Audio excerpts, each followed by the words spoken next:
I still remember that night like it's carved into my bones. Winter in Everfield, a small town in northern Illinois, hits hard, the kind of cold that feels like it's scraping at your skin from the inside. I was 17 back then, in my last year of high school, juggling late-night shifts at the local gym to help my mom with rent. Dad had been gone since I was 12, walked out one summer morning and never came back. So it was just me and her, trying to keep things steady. That Sunday night had started out normal. I'd closed up the gym around 9:30 p.m., mopped the floor, turned off the lights, and threw on my jacket. It had started snowing again, tiny flakes floating under the streetlights. I checked my phone. 9:43 p.m. The last bus home usually came around 10 p.m. If I missed it, I'd be screwed walking an hour through frozen air. I jogged toward the stop, boots crunching in the thin layer of snow. The streets were dead quiet. A flickering orange streetlight buzzed over the empty road. The bus shelter sat on the corner near Hawthorne Avenue, glass walls fogged with condensation. I sat down, unzipped my hoodie, and rubbed my hands together. There was no one else around, just the faint hum of the streetlight and the low growl of wind brushing against the glass. 15 minutes passed, then 20. I checked the app. Route delayed, weather conditions. Great. I put my earbuds in, played some music, leaned back and watched the snow thicken. The glow from the convenience store across the street looked almost warm, but it was closed. After about 40 minutes, I started to feel that kind of quiet that doesn't feel empty. It feels wrong, like the world was holding its breath. Then through the corner of my eye, I saw someone walking slowly down the street. At first, I didn't think much of it. People walked around at night sometimes, but something about this guy, something in the way he moved, felt off. He was bundled up in layers, old gray winter coat, scarf hanging uneven, boots dragging through the snow. His head was bent down like he was reading the ground as he walked. I looked down at my phone, pretending not to notice, but I could feel him getting closer. He stopped right outside the shelter, then shuffled in, sitting at the far end of the bench. The smell hit first. Stale cigarettes, alcohol, and something like rust. He sat there quietly for a while, breathing heavy. Then he said, his voice slurred but not drunk enough to ignore, "You been waiting long?" I pulled out one earbud. Yeah, about an hour." He nodded slowly, staring straight ahead. "Cold one tonight?" "Yeah," I muttered, staring at my phone screen even though it was off. He chuckled quietly to himself. "Used to be nights like this me and my boy'd wait out for the bus, too. He'd always forget his damn gloves." His tone softened on that word. Boy. "Yeah," I said, trying to sound polite but not inviting. He nodded again, still not looking at me. "Yeah. Kid was about your age, maybe younger." I didn't know what to say. My pulse was picking up. Then he turned his head slowly toward me, and I felt that cold burn crawl up my spine. His eyes were glossy, unfocused, like he wasn't really seeing me, or maybe seeing something through me. "You look just like him," he said quietly. The air seemed to freeze. I forced a nervous laugh. "Oh, really?" He nodded, blinking too slow. "Same hair, same face even.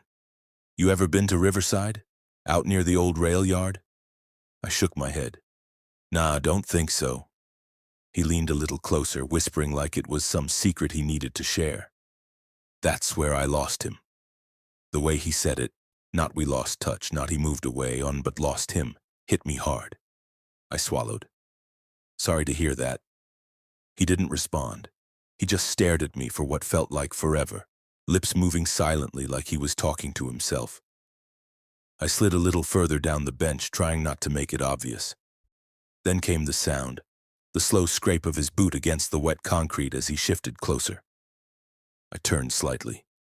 "Hey, you okay, man?" He blinked. His pupils were huge. "Why'd you run that night?" "What?" "You shouldn't have run." My heart kicked up.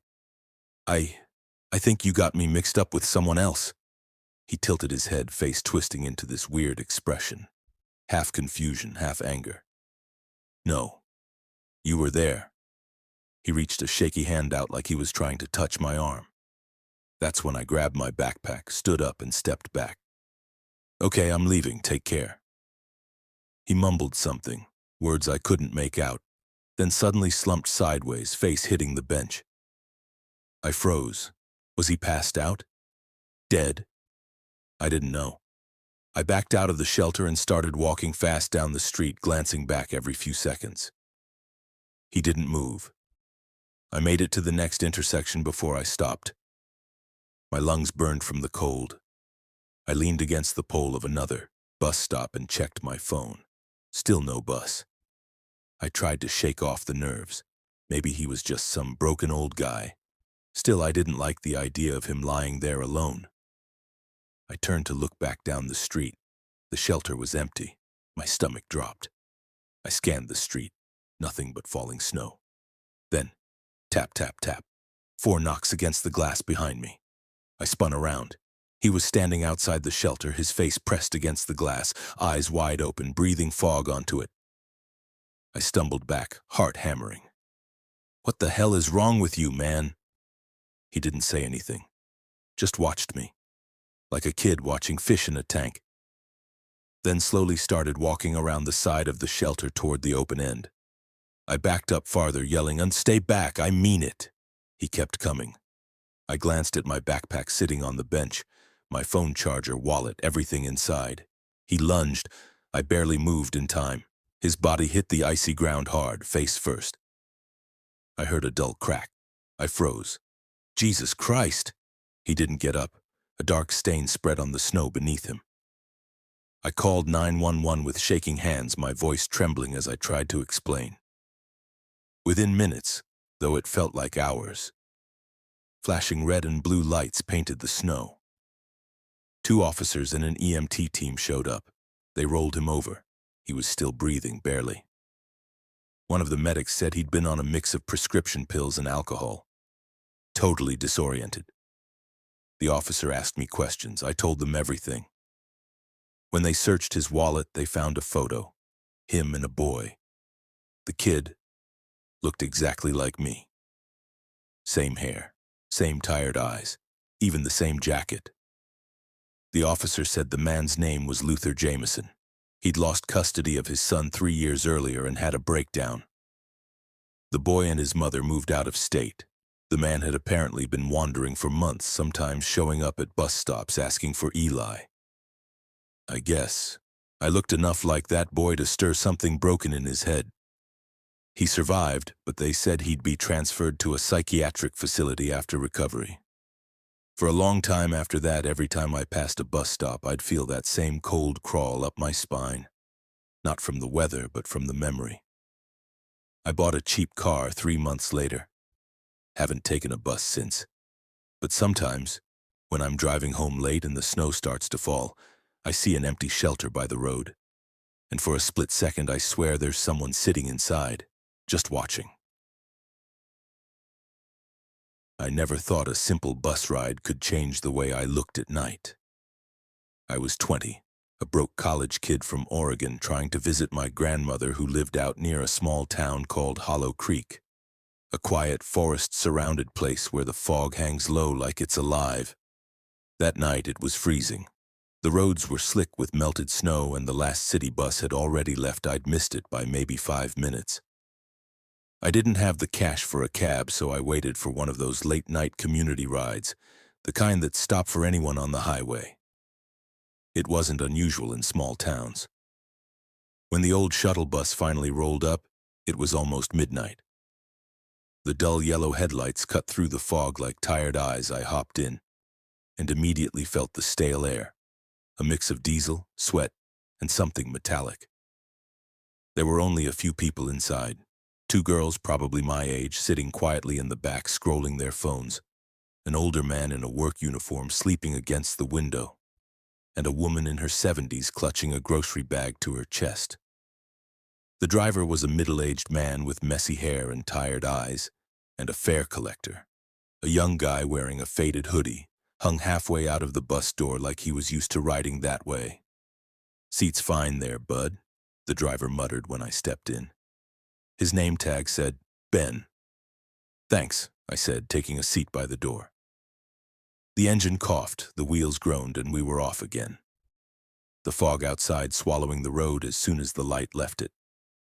For the first few minutes, everything was silent except for the steady rumble of the bus and the occasional creak of its old frame. The old lady hummed softly, maybe to keep herself calm. Then about 10 minutes into the ride, we passed the sign that always made me uneasy. Hollow Creek State Hospital, 1 mile. It used to be a mental hospital back in the 50s. It shut down years ago after a fire in one of the wards, but they reopened it later as a care facility for terminal patients. I'd heard stories, weird ones, about people wandering out at night, nurses hearing voices, patients disappearing. But I never believed that kind of thing. Until that night. The fog outside grew thicker. The bus slowed a little as it turned past the old iron fence that lined the hospital property. Through the mist, I could barely make out the building. Tall, cracked windows, half the lights dead and shadows shifting behind the curtains. Then the old lady gasped softly. "What's wrong, ma'am?" I asked. She pointed out the window. At first, I didn't see anything. Then I did. Someone was standing by the side of the road, a woman. She wore a hospital gown, light blue, torn, dirty near the edges. Her feet were bare, her skin pale, and her head completely bald. She was standing still, arm raised, her index finger pointing toward the road, the universal signal for a ride.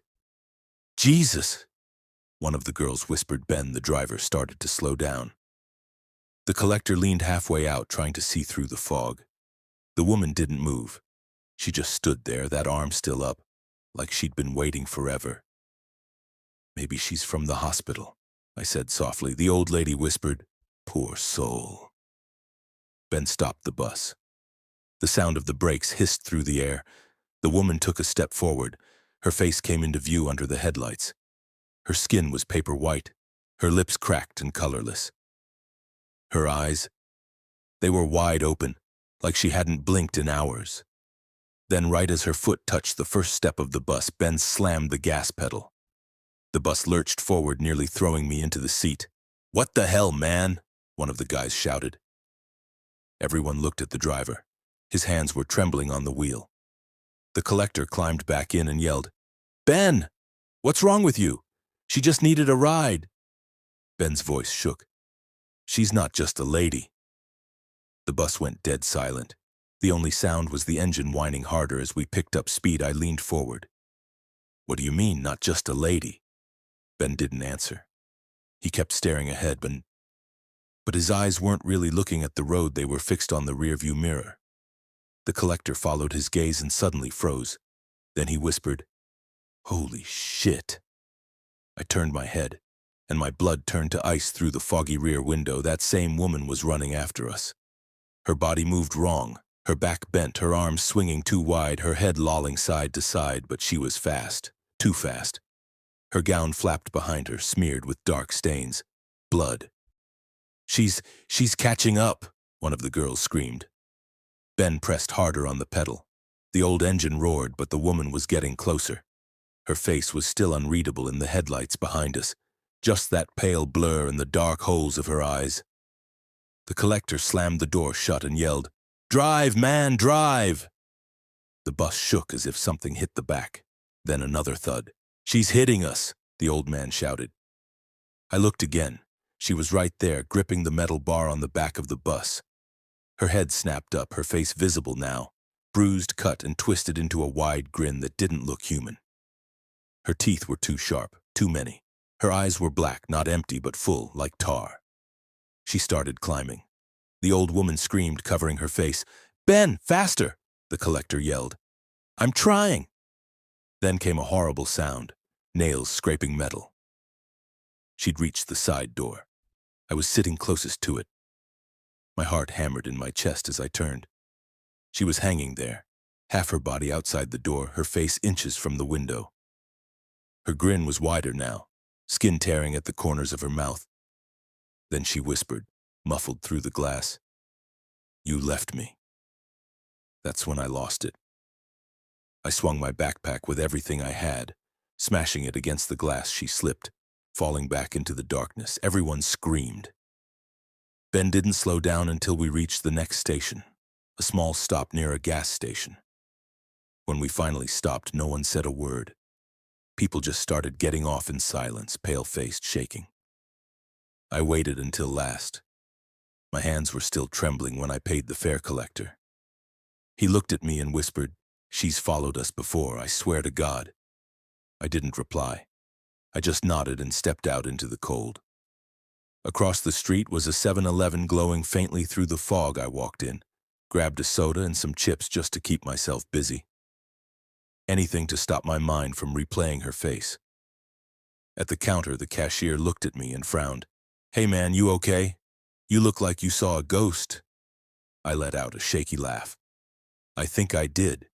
There was this woman on the road, wearing a hospital gown." His expression changed instantly. "Wait, bald lady? Pale as hell?" I froze. "Yeah." He nodded slowly, eyes darting toward the window. "Yeah, man. You're not the first to say that she used to live here. They said she had cancer, started losing it after the treatments, became violent, even tried to hurt her family. They sent her to Ravenhill. About a week later, she escaped." I swallowed hard. "What happened to her?" The cashier's voice dropped. "She ran into the road one night, a bus hit her. Died on the spot. Locals say she still waits for it." My chest tightened. "You know what bus hit her?" He hesitated, then said, "Same route that runs past here every midnight." I turned slowly toward the fog outside. Through the glass, I could just make out the silhouette of our bus. Old, dented on one side, paint scraped like something had clawed it. The same one I'd been riding, the same one that killed her.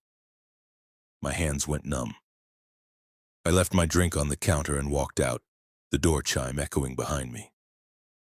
In the distance, the fog rippled, and for a split second under the flickering streetlight, I saw her again. Standing by the road, arm out, waiting.